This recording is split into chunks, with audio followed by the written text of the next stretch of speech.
The thing is to love life, to love it even when you have no stomach for it, and everything you've held dear crumbles like burned paper in your hands, your throat filled with the silt of it.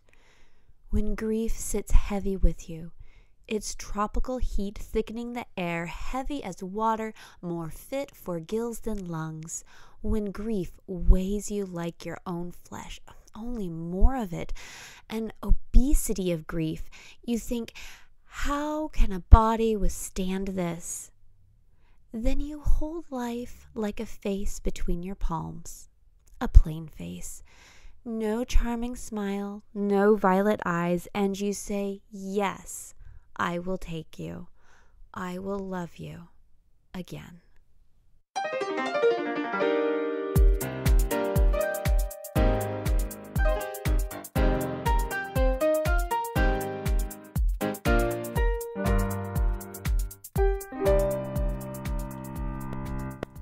Hey you. I'm Dallas Ann, creator of the Violet Pie, and you're listening to Knitting Myself Together. This is a bi-weekly seasonal conversation where you and I get to sit down and talk about knitting and life and all the ways it intersects. This season is going to be about knitting ennui, and I really feel like that opening piece by Ellen Bass called The Thing Is, I really feel like that encapsulates this entire upcoming season. But before we get started on the theme, let me tell you what has happened since we last talked. I released 4 patterns since the last time we sat down together. 4! It still is kind of unreal that this is a thing that's happening in my life, but let's get down to the details. Odetta was released in early December. They are fingering weight, fingerless mitts. Try saying that 3 times fast. Oh my goodness. Anyways, they are the sassy younger cousin to the Etta cardigan, and I love them so much. Later in December, the first edition worsted weight pullover came out. It's an oversized asymmetrical V-neck sweater, and I wear it constantly to work. It is so comfortable. January saw the drop of the underline cardigan. It's again worsted weight cardigan with cables and this bright pop of color. It is, again, I wear it all the time to work. You just can't go wrong with it. Now, the 4th pattern to come out is called Geopoint, and it's a hat. And I'll give you more details further on in our conversation about knitting ennui, but it was definitely worth a mention here at the beginning of our conversation. So, for me, knitting ennui is really hard to describe in words. It's more of a facial expression, sound effect, full body language thing, and you cannot see me waving my hands here. So this kind of poses a problem for this medium, but here we go. For me, it's the slump. It's gray. Sentences cannot be completed. You just can't. It's impossible. And things just don't work out. Projects do not happen the way you want them to. Yarn barfs and it's horrible. You know you would just feel better if you would sit down and knit, but you can't. You just can't. Now, often for me, knitting ennui is tied into a seasonal, cyclical thing. Cycle. See? I'm getting so into this ennui thing I can't complete actual sentences. Ugh. So for me, January is kind of this high and shiny experience. I have survived the holidays. They're done. And sometimes I've got new stuff. to explore and play with in January. I've got these resolutions and these ambitions, and there's so much hope for the future in January because there hasn't been enough time to prove me wrong yet. And then something happens. The snow goes from white to this dingy gray. The wind picks up and everything is bitterly cold. Like, I walk outside and my lungs ache when I inhale and the air hurts my face. It's terrible. February just blows. And to make matters even worse, spring isn't even close. And it is really hard for me to get my knitting mojo back in February, to shake the ennui and keep on moving, like to the point where last year I was very cognizant of it and I had a feeling it would be a problem again. And I knew I could not afford to have downtime in February looking at my forthcoming production release schedule. So I made this little box for myself. When my dad turned 40, I remember my aunts putting together this box of over-the-hill gag gifts, each one individually wrapped, and every day leading up to his 40th birthday, he pulled out a gift. Sometimes it was useful, sometimes it was hilarious, sometimes it was useful or tasty, whatever. I kind of took that same concept towards the idea of February, and throughout the year I collected little things. Like, I got some bright and vibrant sock yarn and sock needles because sometimes I can never find those, and I wrapped them up and I put them in the box together with a note for pattern suggestions. I wrote myself some encouraging notes and cards, and I picked up some chocolate and wrapped that.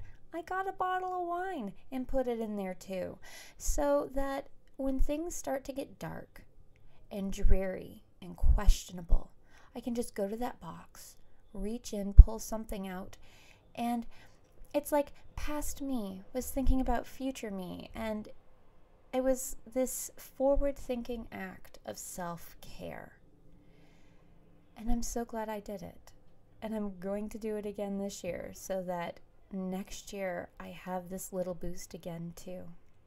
Something else I've done, some more forward thinking towards the dreaded month of February, thank goodness it's the shortest month out of the year, was to design a pattern with the concept of knitting ennui in mind. How can this be combated with actual knitting? And this concept for my pattern Color Shot formed organically out of that. I was completely enamored and taken away by the yarn of Knit Circus. I met them at Stitches, and their gradients are so vibrant and I would even say life-affirming. The colors just speak to my soul. Even colorways and combinations that generally aren't my thing, like orange, is just, I want to knit their orange yarn. And that's saying something there. Well, they generously provided yarn support for my Color Shop pattern. It's worsted weight, fingering weight mitts, and here's the pattern romance, and hopefully it'll get you excited to cast on. Dark days filled with bitter cold. Not even a sliver of blue sky can be found. Ennui sets in and tints everything in a film of gray. Picking up the knitting needles can be a challenge, and the only solution to shaking off the angst is bright colors worked in a quick gratification project. Color Shop Mitts meets all those requirements and also offers a variety of modifications, creating an almost choose-your-own-adventure environment certain to chase away apathy and gloom. And so pictures will be in show notes along with links. This pattern released this morning, same time as the podcast went live. And they are exactly what I have needed in February. My Instagram feed has been filled with me wearing them, and those are all organic pictures because I've just gravitate towards them, and I hope you love them too. They can be knit bottom up or top down, thumb gusset for a cozy hand hug, or without a gusset so you can wear them as an extra layer over your gloves. Please check them out. I really think you will love them. And you know, another thing I love is that Knit Circus has given me yarn to give to you. I have I'm a lumberjack colorway. It's the gray, blue, green colorway in the color shop pictures. And there's enough there to make a pair of mitts. So I would love for you to win it. All you need to do is be a subscriber of my newsletter. That is it. So simple. Subscribe and you're good to go. If you're already subscribed, you don't need to resubscribe. You are automatically entered. Link again will be in the show notes and also right there on the website. Newsletter sign up. Ta-da!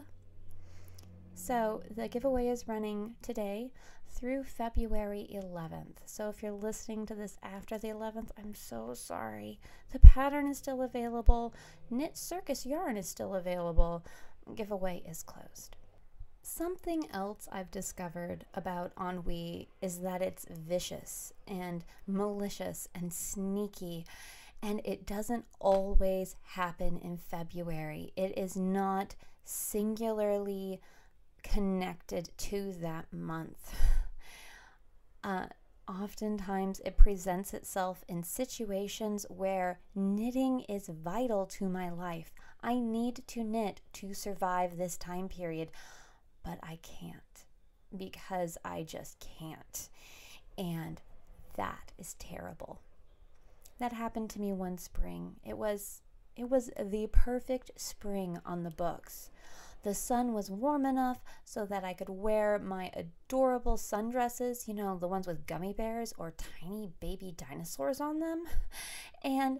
But I could also wear charming cardigans with it, and it wasn't too hot, it wasn't too cold. I didn't get sunburns just walking to my car from the office, and it was amazing. The flowers were beautiful. The birds were cheerful and not annoying. And that spring, I got divorced. That spring blew just like February. And when I got home after my divorce was finalized, I laid on my bed and I looked around and I thought, this is it. There's no change in the foreseeable future in my budget and circumstances that is ever going to allow me to buy yarn again. This is it. What I have in my house is all I have to knit, and once my stash is gone, it's gone. And hear me out here. I don't have terminal stash. If I'm going to have terminal stash, I need a house full of yarn because I knit stupid fast. And so I worked through my projects that were in hibernation.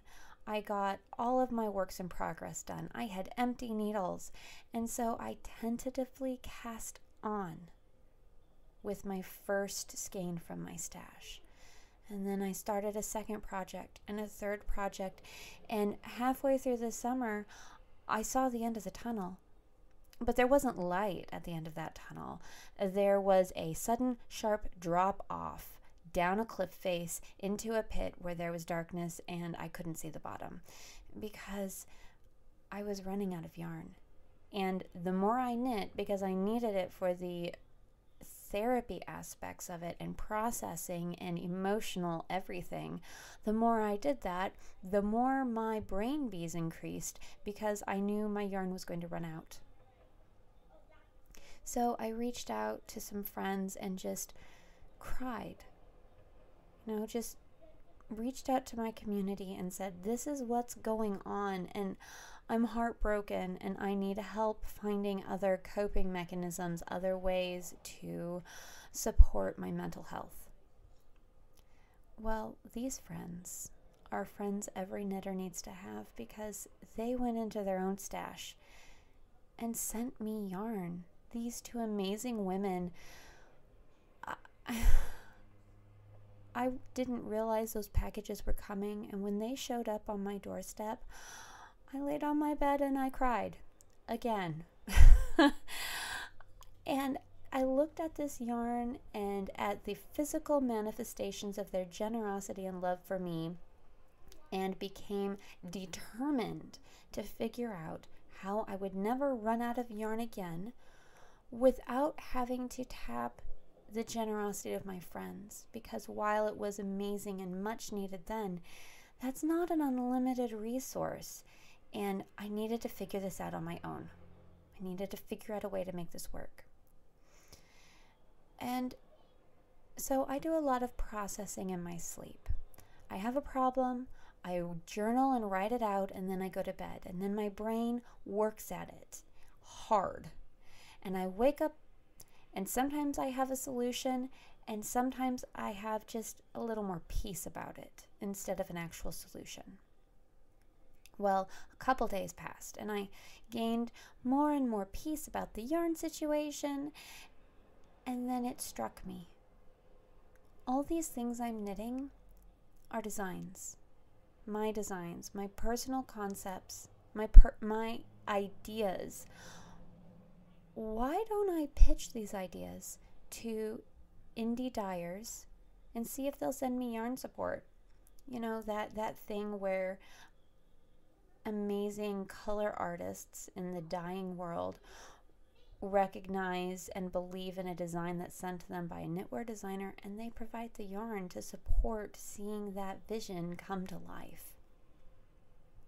So I took 3 skeins of partial Cascade 220, and I decided I was going to make a hat out of it. And I made a list of all the things that I love in hats: garter, clean edges, color work, ear flaps, quirky finishes, and out came this hat called Geopoint.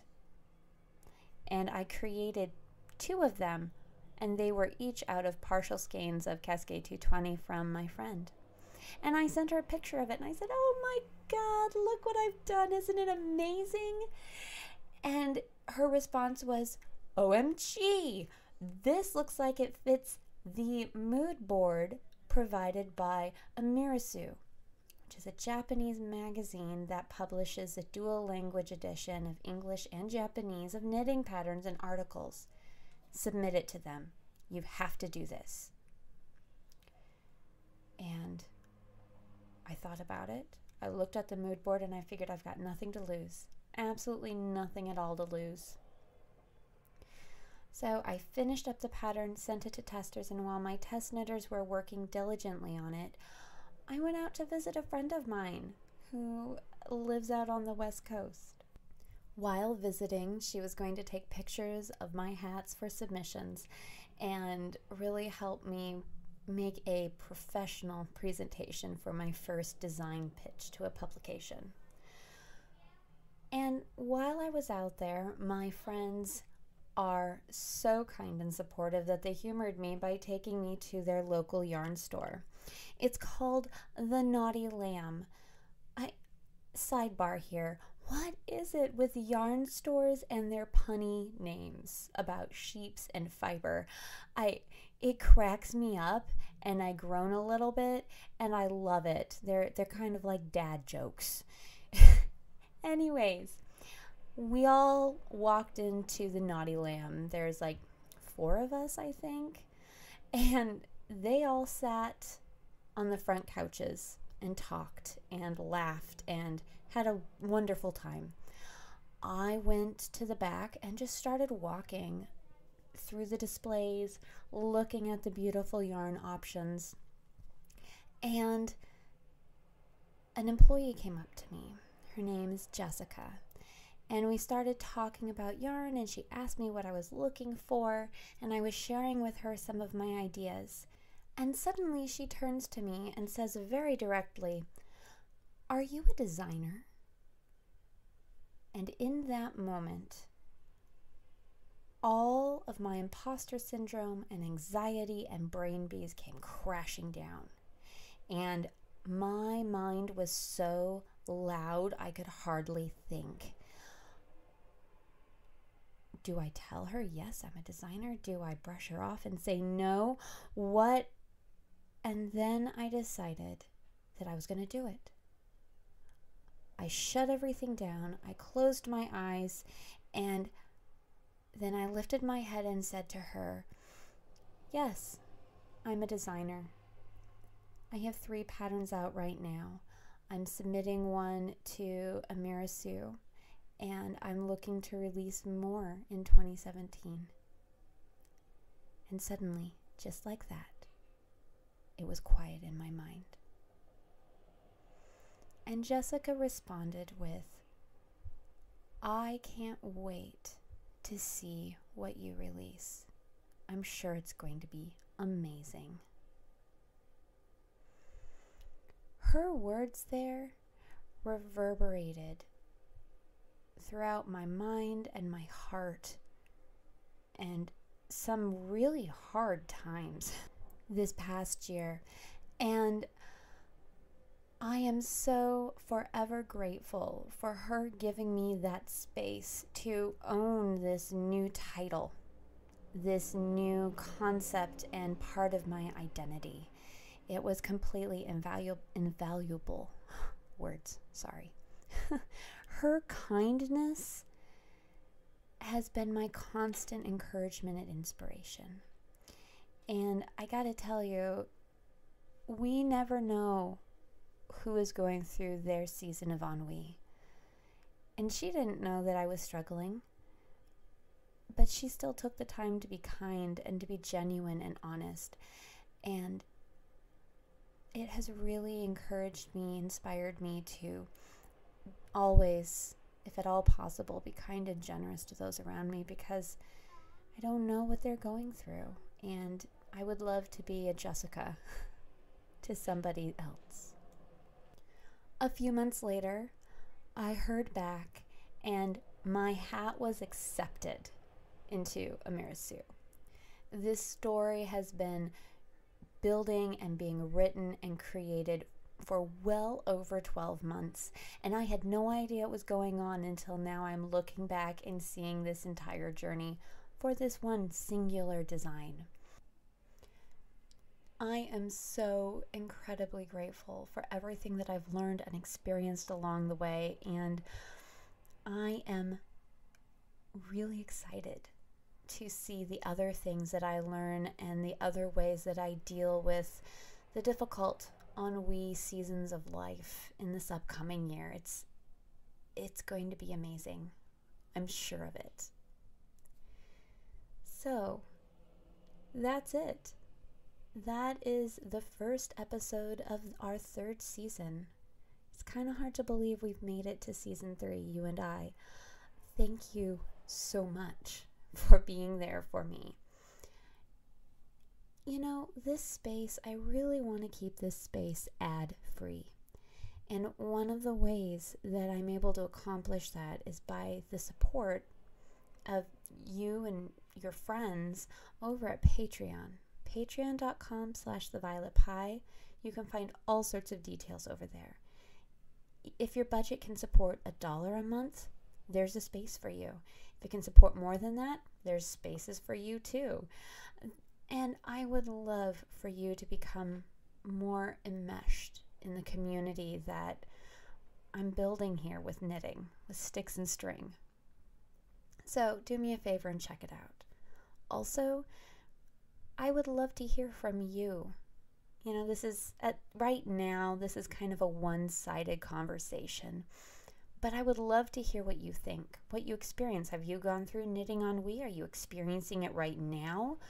What do you do with things like that? Send me an email, thevioletpie@gmail.com, or find me over on Instagram or Facebook. Again, The Violet Pie. You can leave a comment on the show notes page. I am pretty much everywhere. except Snapchat. I can't figure out Snapchat. I'm probably getting old then if I can't figure out Snapchat. But I really want to hear from you because you are part of this community, and community is what makes me tick. So, until next time, you keep that yarn moving.